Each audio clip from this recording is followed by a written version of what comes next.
Prime, podcast for curious mind.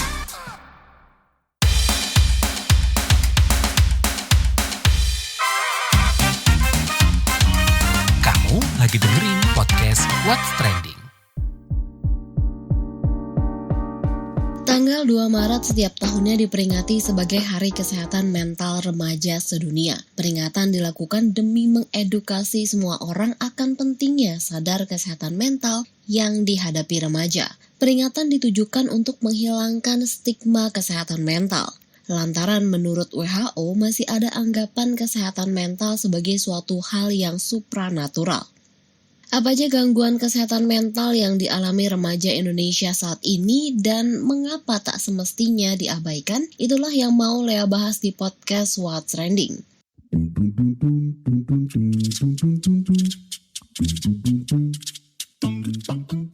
Komentar yang pertama dari @lia_xx. Kesehatan mental sering diabaikan, padahal itu penting banget. Semoga banyak remaja ya yang makin peduli. Komentar selanjutnya dari @pa_xx. Jaga kesehatan mental sama pentingnya dengan menjaga kesehatan fisik. Kadang kita terlalu fokus sama penampilan luar, padahal mental yang kuat juga perlu banget agar kita bisa tetap sehat secara keseluruhan. @ika_xx. Kadang kita terlalu sibuk dengan masalah sekolah, pertemanan, keluarga, bahkan percintaan, sampai lupa untuk merawat diri sendiri. Kesehatan mental harus jadi prioritas, apalagi di usia remaja yang penuh tekanan. @sisxx. Di zaman sekarang, kayaknya banyak banget hal yang bisa mempengaruhi kesehatan mental remaja. Dari media sosial contohnya, ditambah harapan yang terlalu tinggi dari orang lain. Penting banget untuk belajar menjaga diri dan mencari waktu untuk relaksasi.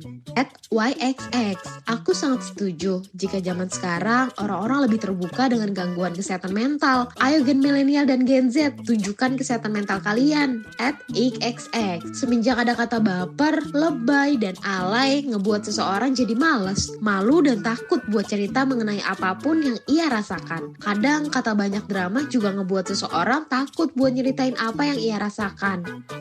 @coxx. Mau nanya temen diejek, mau tanya keluarga dihujat, nanya diri sendiri bingung.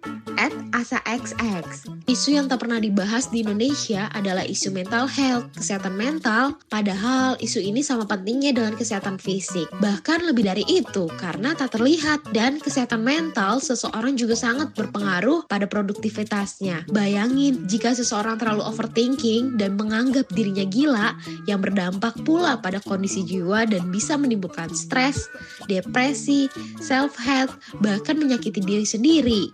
Komentar yang terakhir dari @bxx. Aku rutin 2 kali seminggu. Semua masalah sekecil apapun, semuanya aku luapin ke psikolog. Karena cara aku emosi, aku harus diluapin. Cuma dulu aku luapinnya ke orang yang salah. Emang paling aman ke psikolog dan jelas hasilnya. Selamat Hari Kesehatan Mental Remaja.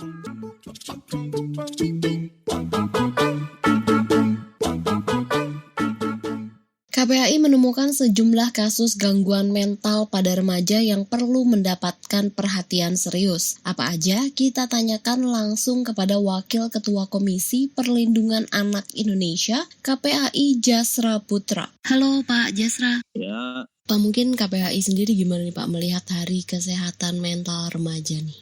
pertama kita melihat Hari Kesehatan Mental Remaja ini kan alarm juga bagi anak ya, dan orang tua dan lingkungan, termasuk juga dunia pendidikan, betapa data terkait mental health ini kan cukup besar ya. Dan bahkan Kementerian Kesehatan pernah menyampaikan bahwa mental kesehatan remaja kita itu sudah berada di, ibarat cancer itu sudah berada di stadium 4 gitu ya. Artinya kita terlambat menangani dan mengetahui. Dan begitu juga dengan data KPAI tahun 2023 menemukan ada 46 anak yang mengakhiri hidupnya ya. Ini penyebabnya banyak, ada yang misalnya kasusnya diingatkan tidak selalu main HP ya, tapi anak tersinggung gitu ya. Kemudian ada juga membandingkan nilai pendidikan atau hasil pendidikan. Ada juga karena cyberbully ya, dan tidak tertangani, maka anak pada akhirnya mengambil perilaku yang tidak kita inginkan gitu ya. Dan masuk juga misalnya perlakuan salah ya, manipulatif dari para pelaku yang pada akhirnya mengakhiri hidup juga gitu ya. Nah kemudian kita melihat juga seperti fenomena self harm ya. Self harm ya Pak? Self harm, menyakiti diri, kemudian juga bunuh diri dan bahkan dimulai mengupdate statusnya gitu ya di media sosialnya gitu ya. Saya kira peristiwa-peristiwa seperti ini ya, ini kan hanya terlaporkan hanya sebagian aja ya, di mana anak-anak pada akhirnya ya anak-anak remaja yang seharusnya dapat curhat di tempat yang tepat ya, tapi pada akhirnya tidak dapat gitu ya, akhirnya dia mengakhiri hidupnya gitu ya. Nah memang isu mengakhiri hidup ini memang persoalan yang di tengah masyarakat kita kan belum melihat sesuatu yang ini ya, tapi bagi kita ini gejala yang harus dikhawatirkan gitu ya, terutama di tingkat keluarga ya, harus memastikan bagaimana ketika ada anak bermasalah, tempat curhatnya kepada keluarga gitu ya, pada orang yang bertanggung jawab gitu ya. Nah jadi memang kalau kita lihat faktornya memang tidak tunggal ya terkait mental health ini gitu ya. Dan termasuk juga tadi soal mengakhiri hidup anak tadi ya, yang saya kira memang di ujungnya pada akhirnya hanya kita lihat ya, tapi di awalnya karena kita menganggap orang yang kesehatan jiwanya terganggu itu kan orang dengan gangguan kejiwaan gitu, atau ODGJ kan. Padahal orang yang berada dengan gangguan jiwa ringan dan sedang ini kan nggak kelihatan ya. Artinya anaknya baik-baik saja gitu ya. Tapi ketika dilakukan atau didampingi oleh para profesional gitu ya, maka disinilah pada akhirnya diketahui gitu ya. Nah saya kira kita sudah memiliki undang-undang namanya Undang-Undang Layanan Psikologi ya, di mana mandatnya di undang-undang itu sebetulnya setiap orang yang mengalami gangguan kesehatan jiwa itu sebetulnya harus didampingi gitu ya. Namun masalahnya adalah undang-undang ini kan siapa yang bertanggung jawab gitu ya. Ini yang belum kita lihat. Kemudian kedua, kalaupun masyarakat ingin mengakses itu harus kemana gitu ya. Apalagi misalnya masyarakat bawah ya. Tentu kita berharap profesi ini semakin banyak gitu ya, disediakan. Hari ini kan katanya ada di kecamatan ya, atau di puskesmas gitu ya. Namun kan belum di semua puskesmas katakanlah menyediakan ya tenaga psikolog yang bisa diakses gitu ya. Atau mungkin masyarakat kita belum tahu, atau tadi bahwa kesehatan mental ini hanya sesuatu yang di ujung saja gitu ya. Dan bahkan ada anak-anak remaja kita menganggap ketika berurusan dengan guru BK gitu itu sudah seperti kutukan gitu, seperti sesuatu yang dimana aib ya, padahal itu biasa saja sebetulnya gitu ya. Kalau ada anak datang ke BK gitu ya, melakukan konsultasi gitu ya, ini tentu BK ini kan harus direvitalisasi gitu ya. Dipastikan layanan-layanannya memang bagaimana memastikan bahwa kejiwaan anak-anak kita itu penting dikuatkan, kejiwaan anak-anak kita itu penting disehatkan gitu ya, sehingga dia berani mengakses layanan-layanan psikologi tersebut gitu ya. Tapi sejauh ini melihat mungkin penanganan soal kesehatan mental khususnya di remaja gitu ya Pak, di anak, apakah sudah dianggap penting gitu Pak? Iya, pertama kita melihat kan usia remaja itu kan usia yang dimana dalam ilmu psikologi kan itu kan usia yang butuh teman curhat, di usia yang dimana dia mulai bertanya dengan kritis gitu ya, termasuk juga terkait tumbuh kembangnya baik fisik maupun psikisnya gitu ya. Oleh sebab itu ketika dia bertanya, ketika dia galau gitu ya, dan tidak ada orang yang tepat bisa menjawab terkait informasi yang dia ingin tahu gitu ya. Ini pada akhirnya kan diambil oleh lingkungan yang tidak bertanggung jawab gitu. Itu pertama. Nah kemudian kedua, memang usia-usia remaja itu kan usia yang ketika dia ada tempat lingkungan yang nyaman gitu ya, maka dia bisa bertumbuh secara baik gitu ya. Ketika ada lingkungan yang tepat, maka dia bisa tumbuh dan berkembang secara baik gitu ya. Nah oleh sebab itu sangat penting gitu ya di usia-usia tersebut gitu ya. Kemudian kalau kita lihat kasus-kasus anak ya, mental health pada remaja itu kan sangat tinggi sekali gitu. Kementerian Kesehatan itu kan pernah merilis kan sangat tinggi gitu ya. Dan bahkan ini kan bisa menjadi bom waktu ya kalau kita sejak awal tidak melakukan pendampingan, tidak memastikan bagaimana keluarga hadir gitu ya. Karena juga didorong, dipicu oleh situasi pengasuhan keluarga juga gitu ya, yang tidak ideal gitu ya. Artinya sangat beragam sekali situasi-situasi keluarga kita gitu ya. Nah, kalau keluarganya bisa berfungsi secara baik, maka anak-anak itu bisa tumbuh dengan lingkungan yang baik gitu ya.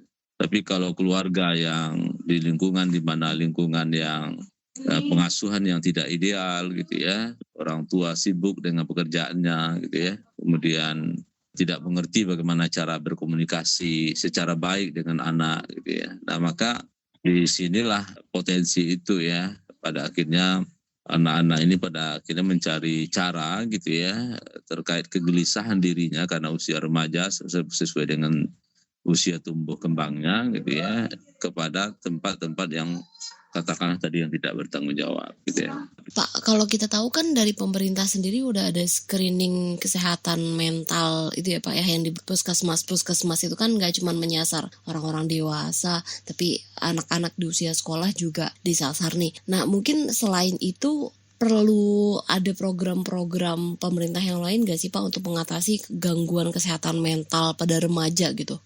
Iya, jadi ya screening kan salah satu cara gitu ya, dan itu memang mandat Undang-Undang Kesehatan ya, Undang-Undang 17 tahun 2023 ya, bahwa screening itu dilakukan sejak usia anak 0 sampai 18 tahun gitu ya. Nah, mudah-mudahan dengan screening ini kan akan diketahui gitu ya, berapa besaran anak-anak yang katakanlah mengalami gangguan kesehatan jiwa gitu ya. Nah, tentu ketika data ini ditemukan, PR selanjutnya adalah bagaimana kita mengelola dan menyelesaikan ya data yang saya kira akan ditemukan cukup besar gitu ya. Apalagi pasca pandemi ini kan persoalan kesehatan mental ini kan belum selesai gitu ya. Banyak faktor tadi yang saya sampaikan ya, termasuk juga terkait media sosial gitu ya, yang dimana anak-anak kita sangat agresif gitu ya dengan game, media sosial dan seterusnya gitu ya. Nah oleh sebab itu tentu layanan-layanan yang mudah dijangkau dan diakses oleh anak harus diperbanyak gitu ya. Kalau di kesehatan biasa kan ada misalnya telemedicine gitu ya, ada aplikasi gitu ya, di ujungnya ada dokternya. Kita berharap di ujungnya ada psikolog ya. Nah, namun di situ disarankan kalau hasil tes itu diduga mengalami sesuatu yang tidak baik, gitu, maka segera mendatangi layanan profesional gitu ya. Nah, saya kira mendatangi layanan profesional inilah yang masih terbatas ya. Kalau kita lihat survei yang dilakukan oleh Save the Children di tahun 2024 kalau salah bersama Forum Anak Muda gitu ya. Memang masing-masing remaja baik putra maupun putri itu berbeda cara menyelesaikan soal kesehatan mental itu. Kalau yang putra itu lebih banyak misalnya menonton gitu, video atau YouTube yang terkait kesehatan mental gitu ya. Kemudian anak laki-laki remaja ini memang belum memahami secara komprehensif apa yang disebut dengan kesehatan mental gitu ya. Kemudian kalau yang perempuan di samping dia melihat YouTube dan aplikasi-aplikasi yang ada, lalu dia sudah mulai mendatangi lembaga-lembaga profesi ya, profesional yang menangani terkait kesehatan mental itu gitu ya. Jadi memang antara anak putra dan putri memang berbeda gitu cara menyelesaikan ya, terkait kesehatan mental itu. Nah, oleh sebab itu saya kira pelibatan semua pihak harus dilakukan gitu ya. Termasuk juga pelibatan tokoh-tokoh agama gitu ya, tokoh-tokoh masyarakat ya, komunitas teman sebaya anak ya juga penting gitu ya.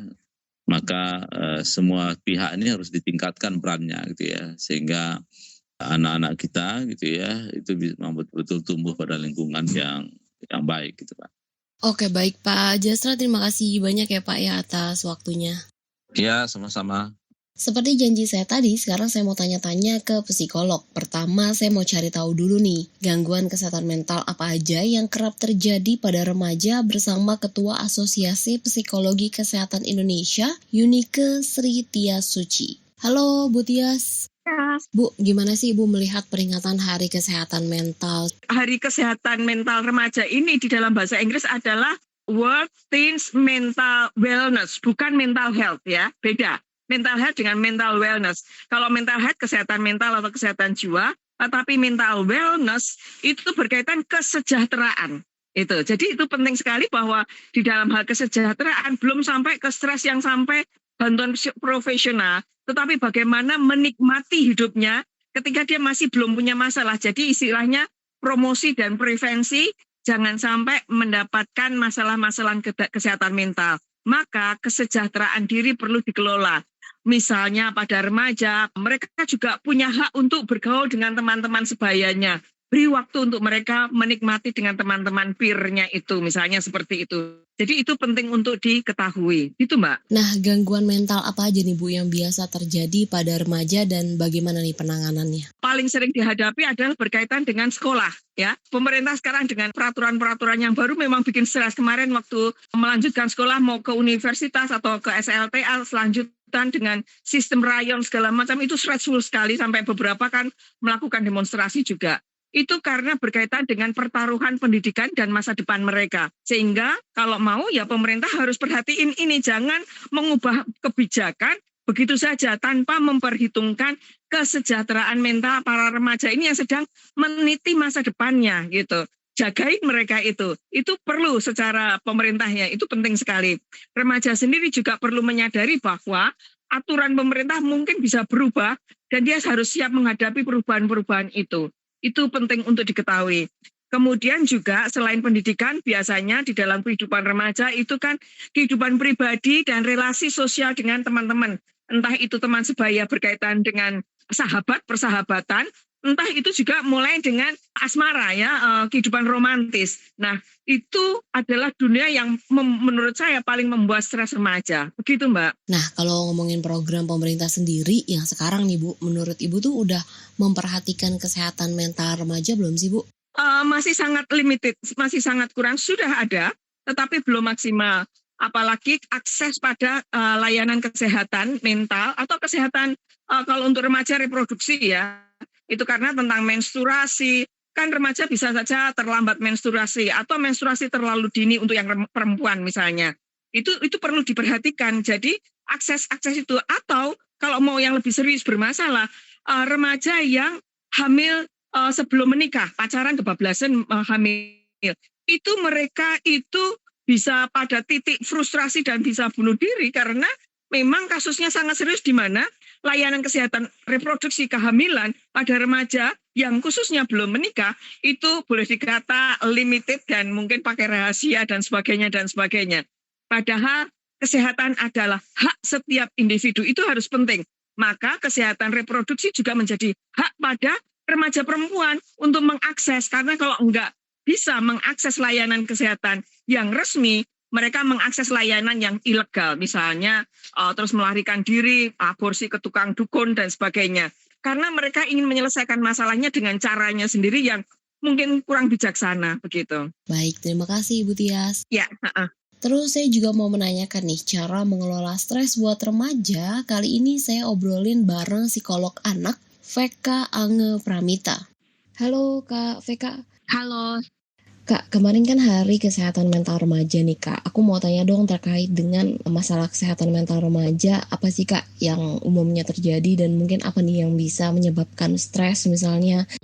Oke, stres remaja itu karena sesuai dengan usianya ya, di mana remaja itu kan dimulai dari masa pra-remaja, di mana mereka itu mulai ada pubertas nih Mbak. Jadi ketika mulai ada pubertas, pasti terjadi perubahan hormon. Dan salah satu efek dari perubahan hormon adalah gejolak emosi gitu ya, gejolak emosi yang dihadapi oleh si remaja ini. Sehingga stres yang berkaitan dengan remaja pun kita bisa lihat akan sedikit berbeda ketika mereka itu ada di jenjang atau usia yang sebelumnya gitu ya, atau bisa dibandingkan ketika mereka di usia kelas 5-6 terus nanti 7-8-9 ataupun di remaja akhir gitu ya, jenjang SMA itu berbeda sekali. area yang membuat remaja stres, ya kurang lebih sih memang sama seperti anak-anak pada umumnya, namun di usia remaja mereka lebih memahami sebuah situasi sosial yang lebih kompleks dibandingkan anak-anak di jenjang sebelumnya. Namun pemahaman mereka pun sebenarnya memang karena belum fully develop atau belum berkembang optimal gitu ya, sehingga terkesan dari sudut pandangnya dia aja, karena sesuai dengan perkembangannya remaja, mereka masih melihat sesuatu tuh hitam atau putih gitu ya, bukan suatu hal yang di gray area atau abu-abu. Sehingga sebuah situasi sosial seringkali bisa dianggap menjadi sebuah tekanan tersendiri bagi si remaja, misalkan berhubungan dengan dalam berteman, sosialisasi gitu ya, ataupun dalam interaksi yang terjadi dalam keluarga, konflik ataupun relasi antara ayah dan ibu misalkan, kakak dan adik gitu ya. Itu akan bisa menjadi stres dari remaja itu sendiri. Selain itu, hal yang berhubungan dengan pendidikan tentu saja gitu ya. Kalau misalkan remaja ini punya isu yang terkait dengan pemahamannya dia terhadap materi akademik di jenjangnya dia, itu pun juga bisa memberikan tekanan atau pressure, stres tersendiri bagi remaja. Dan di sisi lain, remaja juga sudah mulai muncul tadi kan relasi ya, relasi sosial. Nah, ini relasi yang intim. Jadi bagaimana dia sudah ada muncul crush gitu ya, suka, mengagumi, atau bahkan sudah ada relasi pacaran nih di dalam mereka, atau mungkin mereka tidak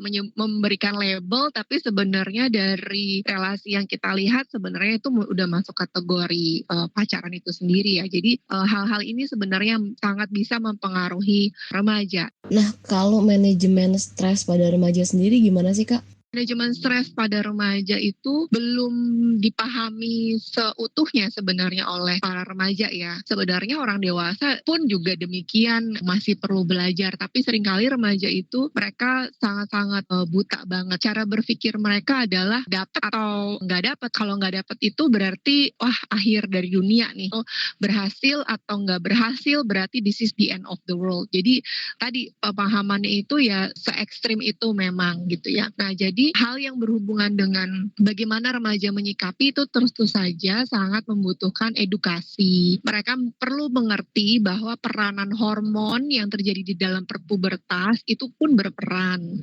Ditambah ketika hormonal mereka itu berperan, itu akan mempengaruhi bentuk tubuh gitu ya. Oh iya, tadi satu lagi yang bisa membuat stres pada remaja adalah perubahan bentuk tubuh yang diakibatkan oleh si hormon itu, yang tadinya kecil jadi besar misalkan, yang jadi tadinya tidak berbulu jadi berbulu. Nah, itu pun bisa menimbulkan stres. Jadi edukasi terhadap remaja, apa sih yang terjadi dengan dirinya, itu sangat perlu dipahami. Jadi pubertas itu tidak hanya membahas tentang bagaimana perkembangan organ genital yang ada di dalam diri mereka gitu ya, tapi bagaimana dampak dari hormonal itu mempengaruhi emosi dan kesehatan mental. Ini sepertinya sangat diperlukan sebenarnya. Jadi kalau sex education untuk para remaja itu tidak hanya edukasi terkait dengan apa yang terjadi nih kalau kamu sudah menstruasi, terus nanti tadi perubahan-perubahan penampilan dari secara sekunder itu apa saja. Jadi nggak hanya itu, tapi dampak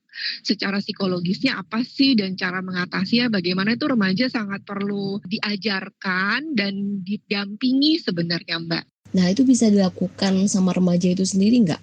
Bisa banget, setelah diedukasi kan dikasih tahu ini loh yang terjadi sama badan kamu, efeknya apa, secara fisik akan terjadi apa gitu kan, dan ini akan menyebabkan apa. Misalkan tadi perubahan di badan, maka itu normal loh, itu wajar, dan kita bisa siasati. Kok jadi bau ya misalkan, kok jadi jerawatan ya, itu kan akan memberikan pressure tersendiri, maka disiasatinya dengan apa ya, menjaga kebersihan badan, wajah, dan itu perlu diedukasi sekali untuk anak laki-laki perempuan. Sayangnya produk-produk yang ada di pasaran itu sepertinya lebih banyak memberikan edukasi kepada anak perempuan gitu ya, padahal anak laki-laki pun berhak mendapatkan edukasi tentang cara menjaga kebersihan yang sama dengan anak perempuan sebenarnya gitu. Jadi hal yang seperti ini perlu diajarkan kepada remaja, dan remaja itu sangat bisa kok untuk melakukannya gitu ya. Jadi bukan berarti mereka nggak bisa. Kapan nih Kak remaja itu butuh pertolongan profesional dan penting gitu mendapatkan pertolongan? Oke, karena remaja sekarang itu sudah sangat aware ya Mbak tentang kesehatan mental. Mereka sangat tahu bahwa aku tuh butuh psikolog loh, gitu ya. Berbeda mungkin dengan di zaman sekarang yang masih nanya emang perlu banget ya ke psikolog gitu ya. Justru dengan edukasi, dengan media sosial, anak-anak remaja ini bahkan bisa mendiagnosa dirinya sendiri dengan simptom-simptom yang mereka dapatkan di media gitu ya. Nah itu kan sebenarnya tidak tepat gitu ya. Jadi daripada mendiagnosa diri sendiri, jadi bicaralah dengan pihak profesional dan bicara dengan psikolog ataupun psikiater tuh justru di usia remaja itu ketika remajanya aware bahwa ada yang salah nih kayaknya sama aku, bener nggak ya? Atau ini memang fase yang aku perlu jalankan gitu. Nah itu kan perlu orang profesional ataupun orang tua yang memang benar-benar mendampingi gitu ya. Jadi jangan tutup kesempatan bagi remaja untuk mereka bisa konseling ya, para orang tua. Sekedar ngobrol aja, jadi jangan takut anaknya kalau ke psikolog tuh bakal diapa-apain atau mendapatkan sebuah cap tuh ya. Tapi anggaplah ini sebuah kesadaran dari dalam diri bahwa anaknya tuh ternyata butuh pertolongan gitu ya. Jadi jangan sampai udah ekstrim. Kalau hal ekstrim yang terjadi adalah adanya pikiran ataupun bahkan percobaan bunuh diri, itu kan sudah ekstrim sebenarnya. Udah ada rasa frustrasi dari remaja itu sendiri yang crying for help, minta tolong banget, tapi ketika tidak disupport oleh orang tua ataupun orang dewasa di sekitar anak, dianggap apa sih lebay lu gitu ya. Nah itu sangat-sangat tidak bijak sebenarnya, karena seringkali yang terjadi adalah permasalahan ketika remaja punya masalah, dianggap itu bukan hal yang urgent atau bukan hal yang penting banget untuk direspon gitu ya. Padahal kan yang mengalami itu remajanya. Sementara kita orang dewasa tuh kita udah mengalami dan kita tahu bahwa ini tuh masalahnya biasa aja loh. Karena kan kita udah mengalami. Tapi untuk si remaja itu sendiri karena dia baru di posisi itu tentu tidak mudah gitu. Jadi dia merasa bahwa ini tuh hal yang salah deh atau ini aku butuh pertolongan banget deh gitu ya. Jadi jangan pernah mengecilkan perasaan remaja ketika remaja itu memang butuh ditolong. Nah terakhir ini kan mungkin minta pesannya gitu ya buat publik kalau ada remaja yang mengakses layanan kesehatan mental agar tidak ada stigma-stigma lagi gitu. Ketika kita melihat bahwa remajanya membutuhkan konseling nih gitu ya tidak perlu memberikan reaksi yang berlebihan. Jadi ya berikan kata-kata suportif saja gitu, berikan bantuan juga jika diperlukan, atau tanyakan mau diskusi apa gitu ya. Atau seringkali remaja itu ngerasa nggak ada loh yang mengalami seperti saya. Mereka pun mungkin perlu ada teman ngobrol yang tidak memberikan judgement di depan ataupun saran-saran di depan tanpa memberikan kesempatan untuk mendengarkan mereka dulu gitu. Jadi banyak orang sebenarnya sih Mbak, nggak cuma remaja ya, ketika mereka butuh ada orang yang mendengarkan tuh mereka menjadi kayaknya aku cukup deh kalau ada orang yang mendengarkan, mereka ngerasa nggak butuh konseling gitu ya. Tapi berbeda ketika mereka tuh nggak ada orang yang bisa dengerin mereka loh. Setiap mereka cerita dianggap masalahnya nggak penting atau dianggap ya udah berdoa aja deh gitu. Nah itu kan satu hal yang sebenarnya tidak satu-satunya itu jalan keluarnya gitu. Jadi yang perlu dipon oleh orang dewasa ataupun orang tua,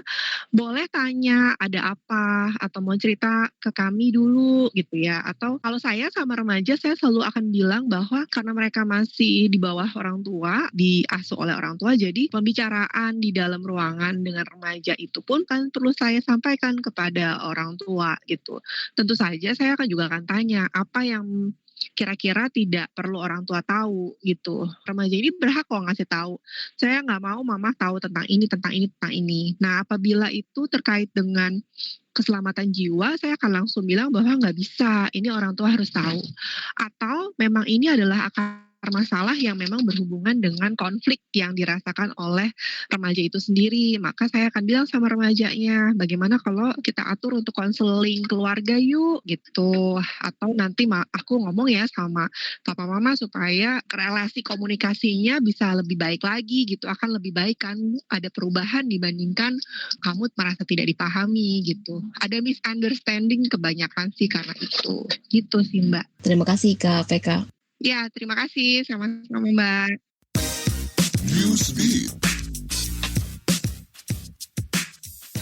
Kelompok Pejuang Kemerdekaan Palestina Hamas menyatakan siap menyelesaikan tahap-tahapan yang tersisa dari gencatan senjata bersama Israel. Pelansir AFP, tahapan yang dimaksud mengarah pada gencatan senjata komprehensif dan permanen, di mana akan ada penarikan penuh pasukan pendudukan dari jalur Gaza serta rekonstruksi dan pencabutan pengepungan. Selain itu disebutkan juga akan adanya negosiasi lanjutan untuk mengamankan gencatan senjata permanen. Meski sejauh ini belum ada kepastian soal gencatan senjata permanen. Sedangkan mediator asal Mesir menyatakan pembicaraan intens tengah terjadi di mana negosiasi menghadirkan perwakilan Israel, Qatar, dan Amerika Serikat. Sedangkan Sekjen PBB Antonio Guterres mendorong Hamas dan Israel mempertahankan gencatan senjata, lantaran gencatan senjata memungkinkan PBB mengirim bantuan yang lebih besar kepada masyarakat di Gaza. Perdana Menteri Inggris Keir Starmer memberikan pinjaman senilai 2,26 miliar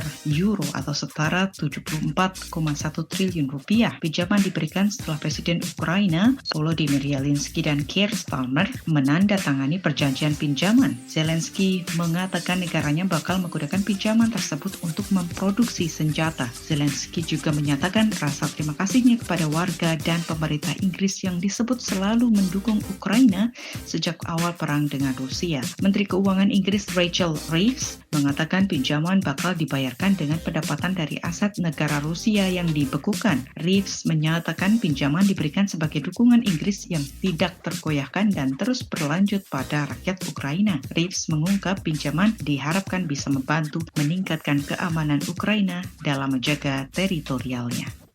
Pemerintah New Delhi mengeluarkan kebijakan larangan mobil berusia lebih dari 15 tahun mengisi bensin atau bahan bakar. Larangan dikeluarkan demi menekan tingkat polusi di wilayahnya. New Delhi adalah salah satu kota di India yang menduduki peringkat 1 tingkat polusi terburuk di dunia. Penyebabnya antara lain pembakaran lahan, pabrik, dan asap kendaraan di jalan. Kabarnya polusi udara di New Delhi bakal lebih buruk ketika memasuki musim dingin. Sebelumnya pemerintah India sudah pernah melarang mobil diesel dan bensin yang berusia lebih dari 10 dan 15 tahun mengisi bensin. Namun masih banyak pelanggaran terjadi. Saat ini pemerintah mencoba menerapkan aturan dengan memberikan kategori mobil berusia di atas 15 tahun tidak boleh mengisi bahan bakar.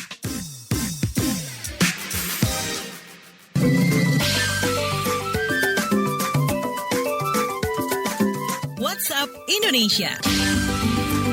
WhatsApp Indonesia kita mulai dari Jakarta. Masjid Istiqlal Jakarta menggelar buka puasa bersama atau iftar jama'i setiap hari sepanjang bulan Ramadan 2025 yang berlangsung di koridor teras masjid mulai pukul 16.15 waktu Indonesia Barat hingga waktu maghrib. Selain berbuka bersama dengan 3.500 box nasi dan paket kurma yang disediakan untuk jamaah, masjid ini juga menawarkan berbagai kegiatan rohani seperti zikir dan tausiah. Untuk mendukung kenyamanan jemaah yang datang dari luar kota, Imam Besar Masjid Istiqlal Nazaruddin Umar mengumumkan penyediaan hotel gratis selama Ramadan. Hotel dengan konsep kapsul ini menyediakan sekitar 40 kamar yang dilengkapi fasilitas sarapan, memberikan solusi praktis bagi musafir yang membutuhkan penginapan selama beribadah di Jakarta. Inisiatif ini turut memperkaya pengalaman spiritual para pengunjung yang ingin beribadah dengan lebih nyaman selama bulan suci.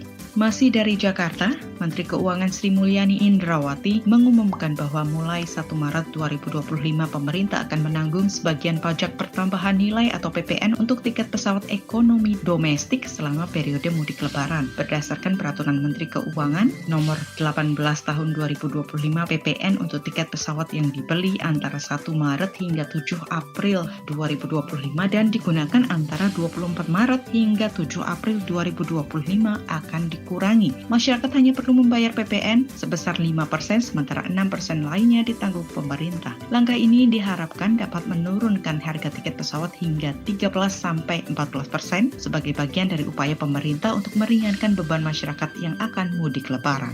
Terakhir mampir Tangerang, Banten, Kepala Desa Kohot Arsin melalui kuasa hukumnya Yunihar menanggapi denda administratif sebesar 48 miliar rupiah yang dikenakan oleh Kementerian Kelautan dan Perikanan atau KKP terkait pembangunan pagar laut di Kabupaten Tangerang. Yunihar menilai tuduhan terhadap kliennya tidak berdasar dan dipaksakan. Hingga saat ini pihaknya belum menerima surat resmi penetapan tersangka terkait kasus tersebut. Meski begitu, kuasa hukum Arsin akan menghormati keputusan KKP setelah menerima pemberitahuan resmi. Sebelumnya, Menteri Kelautan dan Perikanan Sakti Wahyu Trenggono menyatakan bahwa Kepala Desa Kohot dan stafnya diberikan waktu 30 hari untuk membayar denda tersebut. KKP juga melibatkan Bareskrim Polri dalam penyelidikan kasus ini. Sementara itu, PT Tunas Ruang Pelabuhan Nusantara atau TRPN telah membayar denda administratif sebesar 2 miliar rupiah terkait pemagaran laut ilegal di Bekasi, Jawa Barat dan kini fokus pada perizinan pembangunan pelabuhan. Demikian WhatsApp Indonesia hari ini. Itu tadi obrolan kita soal kesehatan mental remaja Indonesia. Kalau kalian punya pendapat atau komentar, boleh banget nih dibagikan di kolom komentar di fitur mendengarkan podcast kesayangan kamu, atau bisa juga ya di kbrprime.id. Sampai jumpa di pembahasan berikutnya.